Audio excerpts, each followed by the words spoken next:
जैसे जैसे इंसान की उम्र बढ़ती है तो उसके चेहरे पर नमूदार होना शुरू हो जाती है। तो आज हम आप लोगों को ऐसा टिप्स बताएंगे कि जिसके इस्तेमाल से आप लोगों की उम्र तो बढ़ेगी लेकिन आप लोगों के चेहरे पर उसके तासुरात नज़र नहीं आएंगे, आप लोगों का चेहरा जवान लगेगा।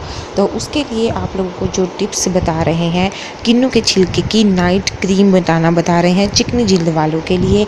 चिकनी जिल्द वाले तो वैसे तो झुर्रियाँ उन पर कम आती हैं लेकिन दूसरे मसाइल यानी दाने, ब्लैक हेड्स वगैरह बहुत ज़्यादा हो जाते हैं। किन्नू के छिलके वाली क्रीम का तरीका नहायत सादा है। 2 अदद किन्नू के छिलके, पेट्रोलियम जेली 2 खाने का चम्मच, 2 ग्रेसलीन के चम्मच, 2 खाने का चम्मच लेमन का रस और इन तमाम चीज़ों को ब्लेंडर में डालकर रोज़ाना सोने से पहले लगाएं और सुबह उठकर चेहरा फेस वॉश कर लें। इस क्रीम को किसी जार में डाल लें।